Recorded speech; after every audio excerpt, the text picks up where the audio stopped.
Friends ఒక్కసారి ఇక్కడ చూడండి. చౌదరి వాస్తు ప్లానర్ మీ చంద్రశేఖర చౌదరిని మాట్లాడుతున్నాను. ఇది చాలా పెద్ద ప్లేస్. ఈయన మా గురువు గారు. ఆయనకు నమస్కరిస్తూ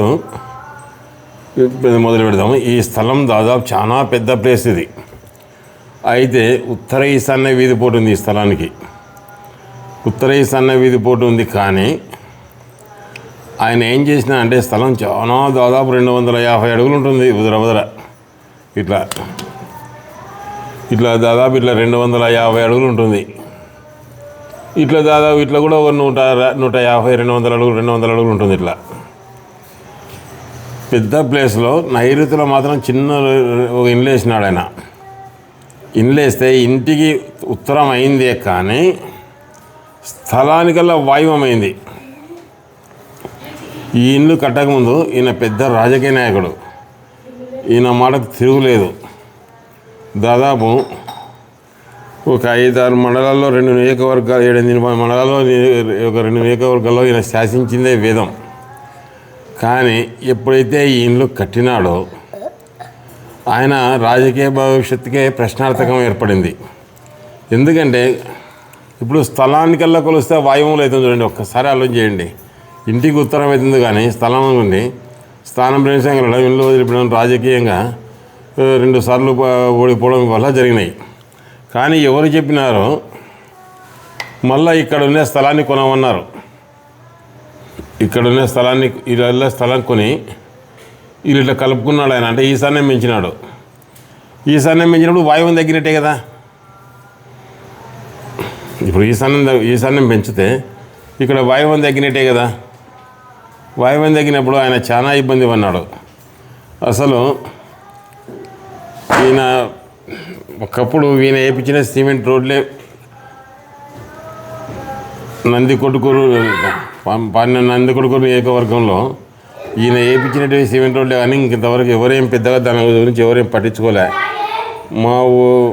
చాలా డెవలప్ అయితే చేసినాడు. రోడ్లు అయితేనేమి, రస్తాలు అయితే సిమెంట్ రోడ్లు అయితేనేమి, ఏదైనా ఆయన పట్టుకునే పని పట్టుదల విక్రమార్కులు లెక్క నెరవేర్చినాడు. కానీ ఈ ఇల్లు కట్టిన నుంచి ఇబ్బంది పడుతున్నాడు ఆయన. 2 సార్లు రాజకీయంగా ఇబ్బంది జరిగింది. ఒకసారి పోటీ చేయలే. ఇప్పుడు ఇది ఉందన్నమాట. ఎందుకంటే బాగా ఆలోచన చేయండి ఒకసారి. ఇంటికి ఈశాన్యం అవుతుంది కానీ స్థలానికి వాయువం అవుతుంది. వాయుబద్ధ స్థలం వల్ల స్థానప్రవేశం కలగడం, ఇల్లు వదిలి వెళ్ళిపోవడం. ఎంత మంచి వ్యక్తికైనా శత్రుత్వం రాకదప్పుడు ఆయనకు అందరూ శత్రుత్వమైనారంట. ఆయన అయితే చేసింది చెడు పని అయితే చేసింది ఏం లేదు. ఆయనైతే బ్రహ్మాండంగా డెవలప్ చేసినాడు. చేసిన అందరూ దూరమైనారు ఆయనకు. ఎవ్వరు అవతల లీడర్లు ఏం చేయనోళ్ళు కూడా వాళ్ళకే చేయాలంటున్నారు కానీ ఈయనకు ఎవ్వరు వలకరు. ఎందుకు వలకరంటే ఈయన అనవసరమైన శత్రుత్వం అనమాట. ఎంత మంచి వ్యక్తికైనా శత్రుత్వం రాక తప్పదు. అట్లే ఈయన చాలా ఇబ్బందిగా జరుగుతుంది. దానికి తోడు మళ్ళీ ఇట్లా అయినాడు. వాయువం నశించినా తెగిపోయినా అందుకు వారు ఎంత ధనవంతులైనా వ్యవహారంలో చెల్లారు. తరచుగా రాజకీయ ఓటములు చవి చూడాల్సి వస్తుంది. అదే జరుగుతుంది ఇక్కడ.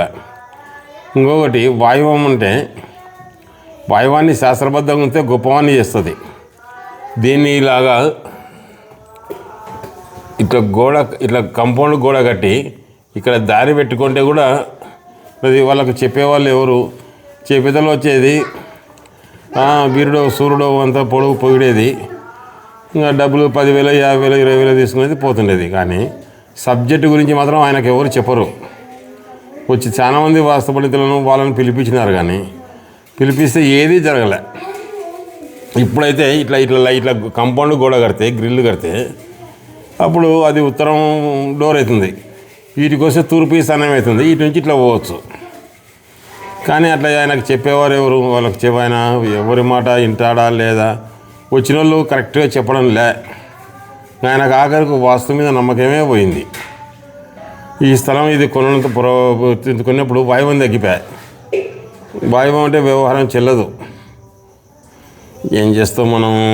చాలా మంచి వ్యక్తి అయినా, చాలా పేరు ప్రతిష్టలు గల వ్యక్తి, చాలా డెవలప్ చేసిన వ్యక్తి. అయితే ఈ ఇంటి నుంచి నాకు ఇబ్బంది కలుగుతూనే ఉంది. నేను కూడా ఒకసారి 2 సార్లు చెప్పి చూస్తే కూడా ఎవరు అలా ఆయన దృష్టికి తీసుకోపోలే. మరి ఆయన దృష్టికి తీసుకొని పోతే నేను కూడా చెప్పి ఇట్లా చేపిస్తే ఎందుకంటే డెవలప్ చేసే లీడర్ కావాలా కానీ డబ్బు సంపాదించే లీడర్ కాదు.